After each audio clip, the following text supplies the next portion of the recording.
살아가는 예찬 공동체 여러분 안녕하십니까?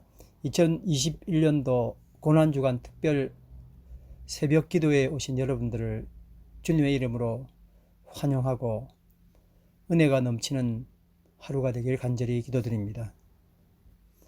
하나님의 말씀 마태복음 26장 36절에서 46절까지의 말씀을 함께 읽으시겠습니다.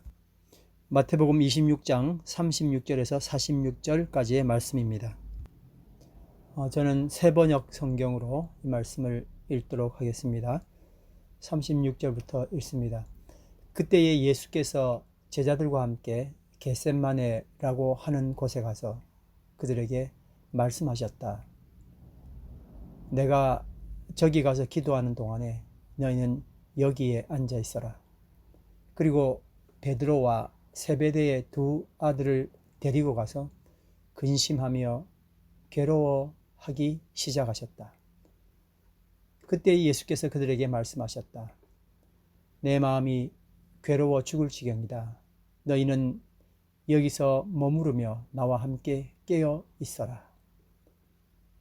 예수께서는 조금 더 나아가서 얼굴을 땅에 대고 엎드려서 기도하셨다. 나의 아버지, 하실 수만 있으시면 이 잔을 내게서 지나가게 해 주십시오.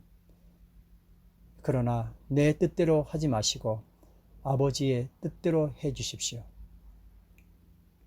그리고 제자들에게 와서 보시니 그들은 자고 있었다. 그래서 베드로에게 말씀하셨다. 이렇게 너희는 1시간도 나와 함께 깨어 있을 수 없느냐? 시험에 빠지지 않도록 깨어서 기도하여라. 마음은 원하지만 육신이 약하구나. 예수께서 다시 두 번째로 가서 기도하셨다. 나의 아버지, 내가 마시지 않고서는 이 잔이 내게서 지나갈 수 없는 것이면 아버지의 뜻대로 해 주십시오. 예수께서 다시 와서 보시니 그들은 자고 있었다. 그들은 너무 졸려서 눈을 뜰 수가 없었던 것이다. 예수께서 그들을 그대로 두고 다시 가서 또 다시 같은 말씀으로 세 번째로 기도하셨다. 그리고 제자들에게 와서 그들에게 말씀하셨다. 이제 남은 시간은 자고 쉬어라. 보아라, 때가 이르렀다. 인자가 죄인들의 손에 넘어간다. 일어나서 가자. 보아라, 나를 넘겨줄 자가 가까이 왔다. 아멘. 고난주간 이 새벽에 여러분들과 함께 예수께서 겟세마네 동산에서 드리셨던 기도에 함께 동참하는 시간 되기를 간절히 바랍니다.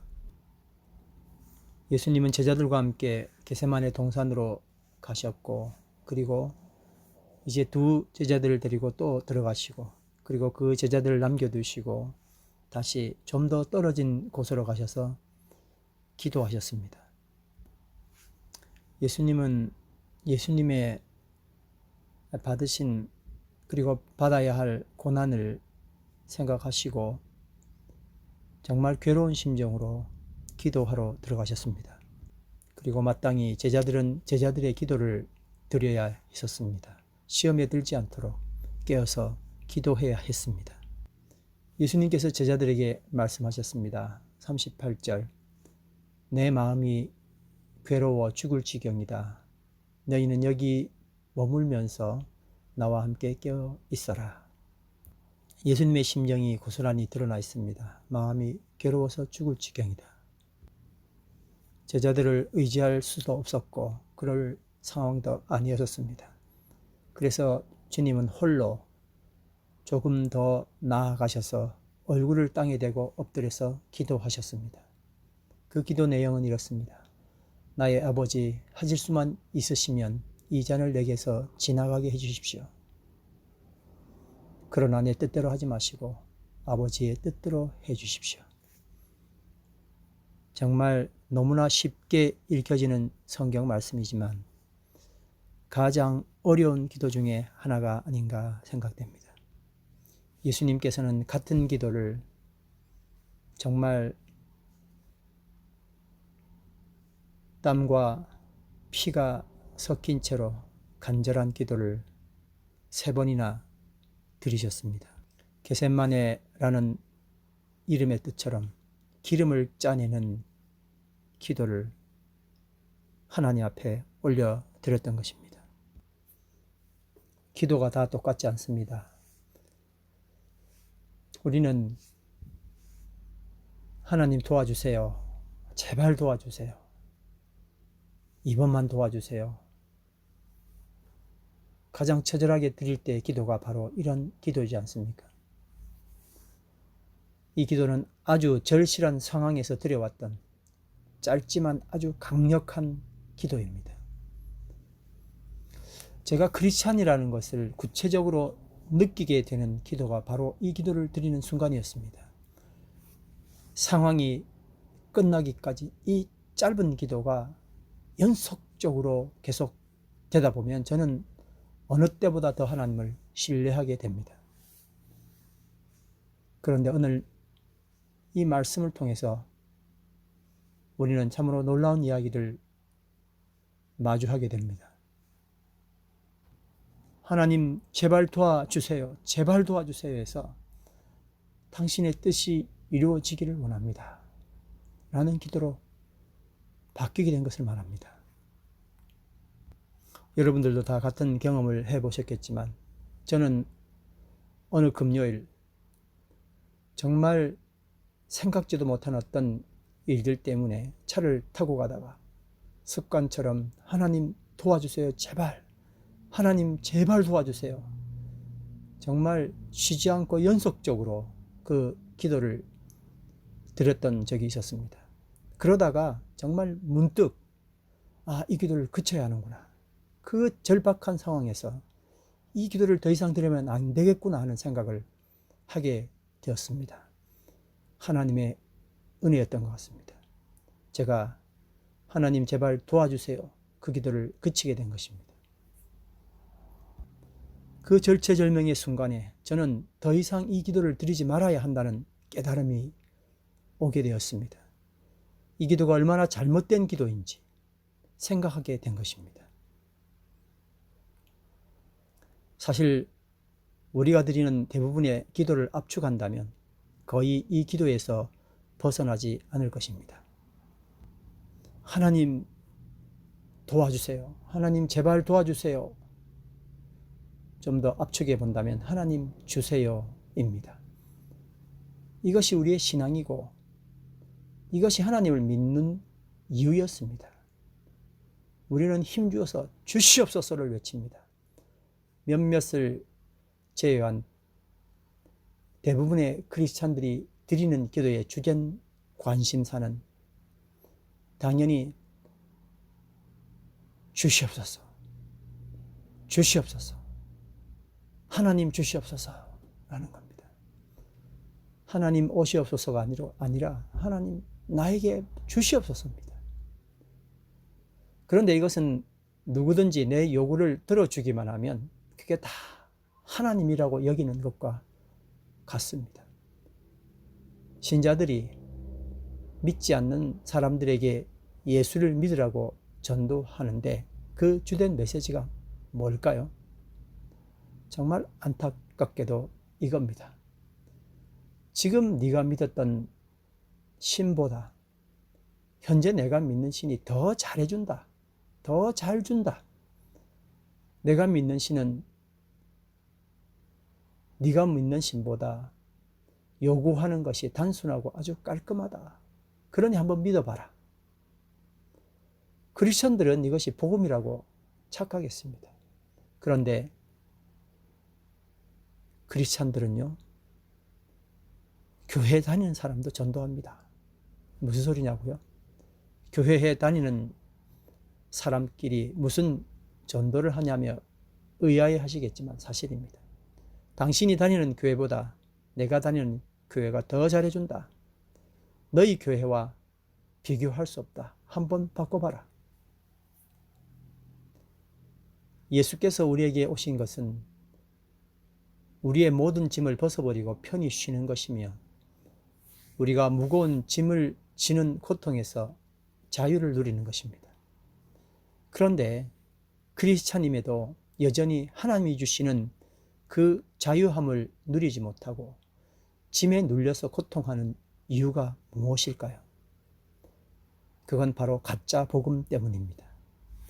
어떤 사람은 이것을 내가 복음, 마태복음, 마가복음이 아니라 내가 복음이라고 말하기도 합니다. 내가 복음의 골자는 주여 내게 주시옵소서입니다. 주여 내게 주시옵소서. 사업 잘 되게 해 주시옵소서. 그러면 어쩌고 어쩌고 하겠습니다. 시험 잘 보게 해 주십시오. 그러면 어떻게 하겠습니다. 이번 한 번만 꼭 도와주십시오. 그렇게 해주신다면 어떻게 하겠습니다. 정 급하면은 지키지도 못할 약속을 남발하기도 합니다. 여러분, 그런데 이 기도가 응답되면 나타날 결과가 무엇일까요? 하나님께 영광이라고요? 물론 하나님께 영광이죠. 그런데 꼭 이 이유만 있을까요? 더 큰 의도가 있지 않습니까? 그것은 바로 내 것을 가지는 겁니다. 내가 내 마음대로 조종할 수 있는 나의 소유, 나의 영역, 나의 왕국을 말하는 겁니다. 그 크기가 작다고 문제가 작고 그 크기가 크다고 문제가 큰 게 아닙니다. 가지게 된 것이 큰 문제가 되는 것입니다. 크리스찬들이 힘든 이유가 여기 있습니다. 내 마음대로 할 수 있는 것이 바로 짐입니다. 고통 덩어리입니다. 근데 그걸 모릅니다. 더구나 이놈은 만족을 모릅니다. 내 마음대로 할 수 있는 영역을 더 넓히라고 오히려 지속적으로 요구를 합니다. 그러면 사람은 그 허황된 욕구가 열정과 믿음의 동력이 되어서 더 열심히 기도하게 됩니다. 그런데 그 기도의 응답은 더 큰 짐을 지는 것일 뿐입니다. 잠깐의 만족을 위해 우리는 엄청난 짐을 껴안고 힘겹게 살아가야만 하는 것입니다. 내 뜻을 지속적으로 요구하여 그 뜻이 이루어진다 해도 그것은 결국 나에게 짐이 되는 것을 크리스찬들은 바로 알아야 합니다. 크리스찬들의 모든 무거운 고통의 원흉은 바로 이 어리석은 기도 주시옵소서였습니다. 그러므로 크리스찬으로서 버거운 짐을 더 이상 지지 않으려면 이제부터 하나님 도와주세요가 아니라 하나님의 뜻이 이루어지기를 원합니다 라고 기도해야 할 것입니다. 이 기도는 다른 기도를 위한 전초전이 아닙니다. 하나님 뜻이 이루어지기를 원합니다 라고 먼저 말하여 그렇게 기도하여 하나님을 위로하고 하나님 앞에 뭔가 잘해 드리고 난 다음에 욕구사항을 기도하기 위한 전초 작업이 아니라는 겁니다.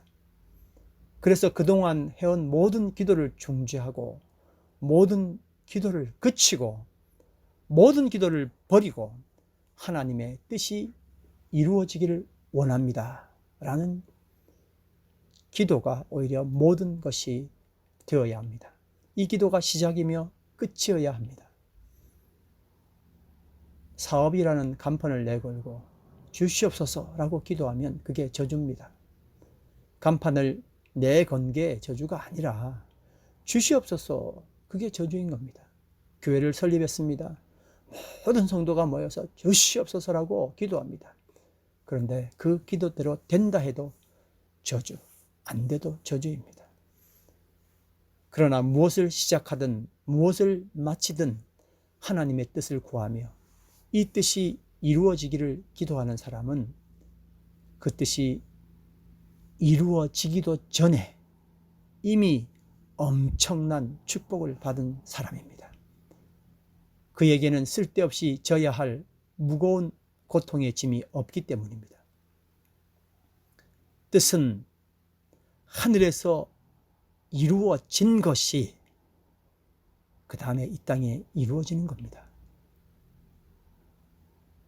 그러므로 내가 프로그래밍 한 것을 하늘로 업로드 하는 것이 아니라 하늘에서 실행되는 파일을 다운로드하면 됩니다. 그리고 그 실행 키를 누르면 되는 것입니다. 기도란 하나님과의 소통입니다. 소통하니 하늘과 땅의 문이 예수 그리스도를 통하여 열려진 것이죠. 그런데 지속적으로 땅에 있는 프로그램된 것, 땅에 있는 욕구, 땅에 있는 이야기들을 하늘로 지속적으로 올려 보내는 것, 주시옵소서 주시옵소서, 그리하여 내 욕구를 올려 보내는 것이 기도가 아니라 하늘에서 이루어진 것, 그것이 땅에서 이루어지기 위하여 주의 뜻을 구하는 것, 업로드가 아니라 다운로드 하는 것이 정말 아름다운 기도고 주께서 원하시는 기도가 되는 것입니다. 하나님 도와주세요. 제발 도와주세요. 이 기도를 들어주세요. 라고 했던 그 기도가 이제 이 새벽에 하나님 당신의 뜻이 이루어지기를 원합니다. 이 기도를 드리기까지 오래 참으신 하나님께 죄송함과 어울러서 큰 감사를 올려드립니다. 사랑하는 성도 여러분, 마음에 큰 고통의 짐이 있습니까? 그래서 그걸 두고 정말 긴 세월, 10년, 20년 오랫도록 기도 제목을 두고 드렸던 기도가 있습니까? 주시옵소서 주시옵소서 기도였습니까? 이제 당신의 뜻을 구하기를 간절히 바랍니다. 하나님의 뜻이 이 땅에서 이루어지기를 원합니다. 기도가 바뀔 때 그 기도의 자리는 축복의 자리가 됩니다. 예수께서 드리셨던 기도를 우리도 본받길 바랍니다. 가장 힘든 기도는 그래서 내 뜻을 구하는 기도에서 하나님의 뜻을 구하는 기도이고, 마침내 그 뜻이 이루어지고 다 이루었다 말씀하시고 영원히 떠나가신 예수 그리스도의 기도를 본받기를 간절히 바랍니다. 고난주간 새벽 여러분들 마음 가운데 더 이상 내 뜻을 구하는 기도가 아니라 하나님의 뜻을 구하는 기도를 드리는 축복이 있기를 간절히 기원합니다. 주님의 뜻을 이루소서. 고요한 중에 기다리니 진흙과 같은 날 빚으사 주님의 형상 만드소서. 주님의 뜻을 이루소서. 주님 발 앞에 엎드리니 나의 마음속을 살피시사 눈보다 희게 하옵소서. 주님의 뜻을 이루소서. 병들어 몸이 피곤할 때 권능의 손을 내게 펴사 강건케 하여 주옵소서. 주님의 뜻을 이루소서. 온전히 나를 주장하사 주님과 함께 동행함을 만민이 알게 하옵소서. 아멘.